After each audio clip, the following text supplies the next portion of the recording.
Introducing Daniel Barber, co-founder and CEO at DataGrail. How are you, brother? Yeah, good.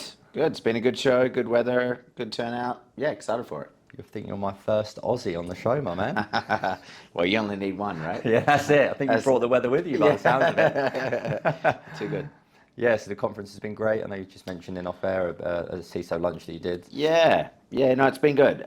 This is our third RSA, so nice to be here. We're based in San Francisco, so Cool.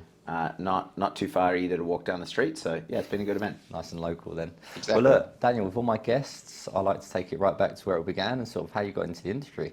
Yeah, so my background is in data products, third-party applications, and actually moved to the Bay Area in 2011.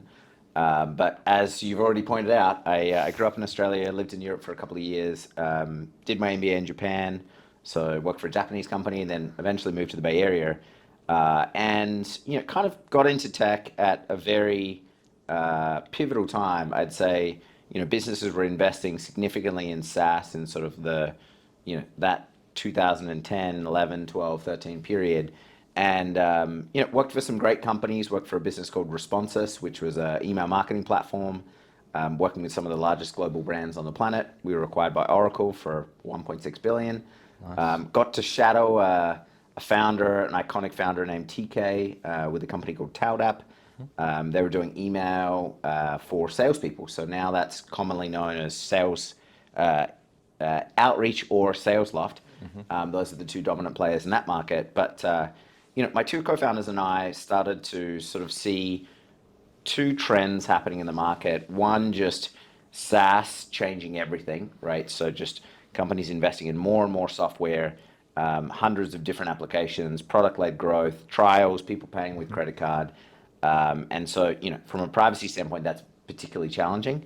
And then on the other side, just consumers, us expecting privacy, right? So regulation obviously exists. That's a thing, but in many respects, regulation follows the consumer expectations, right? So consumers were obviously not too pleased with what happened with Cambridge Analytica in 2016, among other things. But that sort of compounded into the CCPA. So California's regulation went into place in 2020, and so we stumbled into product market fit. I'd say a second customer was Databricks, and so an incredible company to have as a second customer.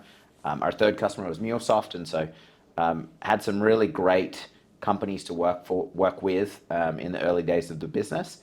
And we built product to really lead the market in the area of privacy. And excited to spend a few minutes today talking about love that. it. A quick one here from Oliver, one of the co-founders of Asperon Search. Our CyberBytes podcast showcases the security ecosystem's most exciting companies, but we do much more. Our talent solutions give security vendors the competitive advantage by building high-performing go-to-market and technical teams globally. If you're looking for your next role or need to hire the best talent in this competitive market, then reach out to us directly via our info@email in the show notes. Let's get back to it. Why is there such a disconnect with customers expecting data privacy and then businesses just being so I guess out of control?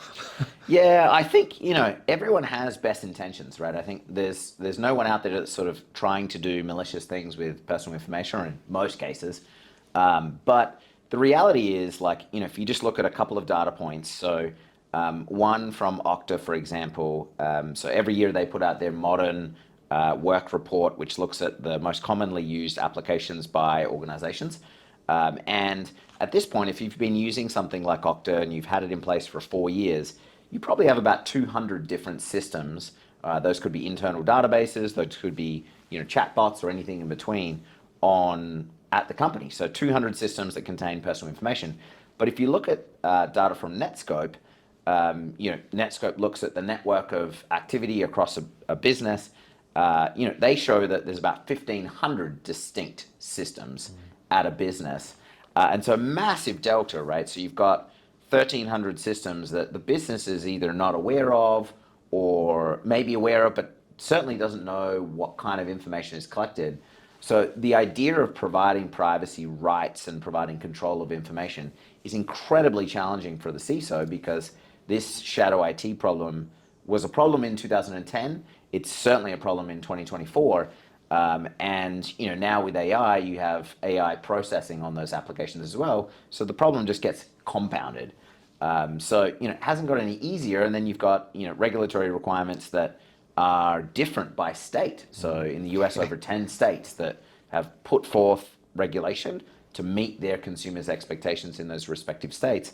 And so now it's a complicated framework with a backdrop of businesses just using hundreds of different systems and no one really knowing what they do or how they're processing your information or mine. Yeah. How do you, we'll talk about regulation in a minute, but how do you plug in? Like, how does it work? Yeah, so we kind of saw this problem and said, look, first of all, people expect privacy rights. So businesses need to be able to fulfill those rights, whether that's retrieval of someone's information, deletion of someone's information. So that's the problem that we started with. And then we sort of ran into, hold on, businesses, like I just described, actually have no idea what systems they have. So we kind of need to start there. And so in 2019, we released a product called the Live Data Map that now has sort of led the market in that area, which really is, understanding the applications that exist and how those process personal information. Okta invested at that point, and we had phenomenal growth as we sort of went into 2019 and 2020 around those two problem areas that I just described, largely because we've built our own integrations. So we built the largest network of different integrations to all of the different software providers that a business may use. We now have over 2,000 different things that we connect with and integrate with and understand. So over 2 times the size of our closest competitor. And what that's meant is we're able to do even more creative things. So things around data protection impact assessments. So assessments that businesses need to do to meet regulator requirements as they think about risk and privacy risk in their business. And then even areas like consent, where people visiting a website, they expect consent to happen in a way that it should. And so looking at that as well, as we have integrations with pretty much every business at this point. Yes, there's actually a federal bill going through at the moment, right? Yeah, so the ADPA, this is the second installment. And I think what's interesting is now it's inclusive of things related to AI, which 18 months ago, it was a completely different world. I think some interesting data points we've seen. So we just actually released our annual privacy trends report. So that was released last week. It's our 4th year doing this report. And what was probably most interesting for me, 80% of the volume, so people submitting privacy requests, either for their information to be retrieved or deleted or stop the sharing or processing of their information, those requests, 80% of them are actually coming from locations where people don't have data protections. So legally, they have no protections for their information, which tells you that there's a lot of demand for individuals to have rights, and people are expecting those. And so, while we do have an election year this year in the US, it's actually quite likely that we'll see, some movement with that bill, especially because data privacy is, for the most part, a bipartisan issue. So, no matter what party is in power, constituents, people like us, are generally in support of privacy, no matter which side they sort of sit. Yeah. What about like from a CISO or like chief privacy officer perspective? Yeah, so I think the CISO's job, as you've been having these conversations with folks over the last few days, it's incredibly challenging. I don't envy folks in the role. I have a lot of admiration for our customers and people that are trying to solve these problems, because simply the breadth of challenges that they have is significant. What I would say is that understanding the privacy risk in the business is really where people need to start. And so that ShadowIT, that ShadowAI is really important to identify, because otherwise, how can you provide privacy rights if you really don't know, what you're sitting on? I'd say the other area that, is becoming more apparent, if you look at, we did a survey of roughly 5,000 websites, and of those websites, 75% of them, if you were to ask them, hey, stop tracking my personal information when you arrive at the website, that actually doesn't happen. So despite those cookie banners that we've all seen, they actually don't work.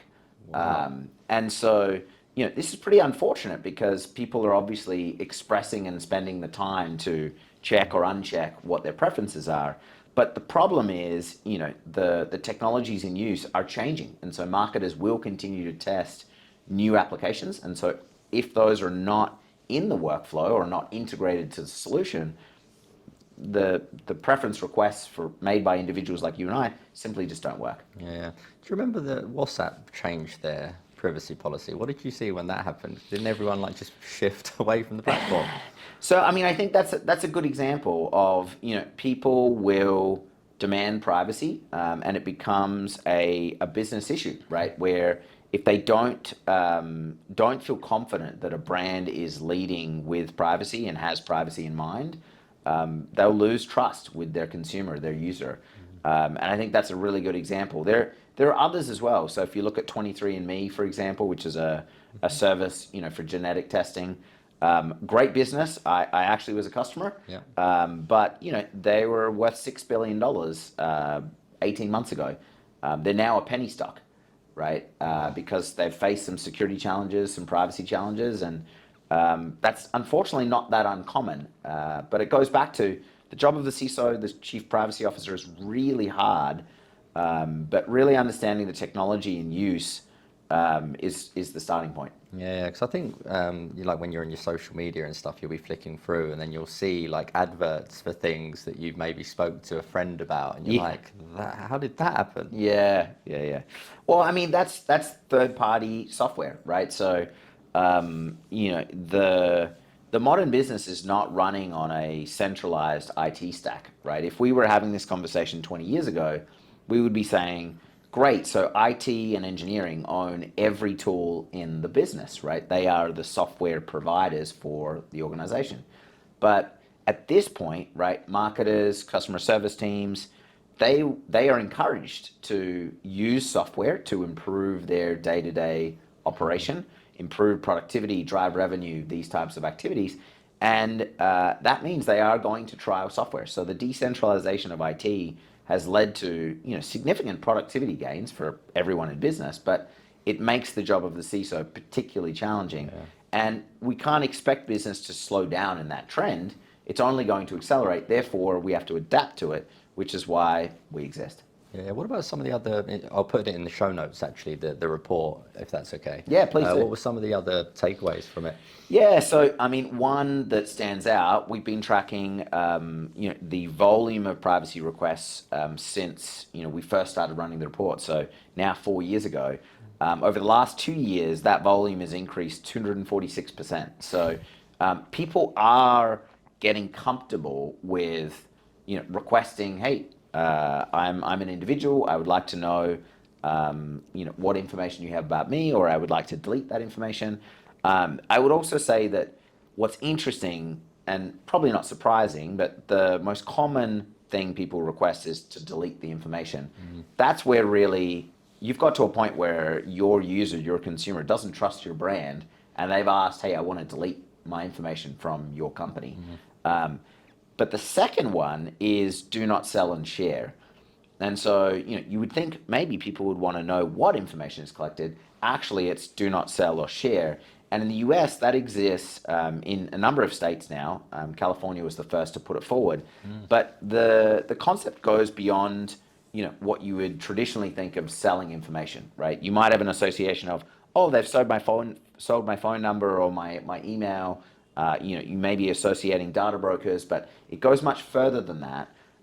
So it goes to things like advertising. So if someone is using Facebook, or Facebook ads, their information can be shared with Facebook. No monetary exchange may happen, but that is considered sharing of personal information. Therefore, Facebook needs to restrict processing if an individual asks for their information to be stopped processing.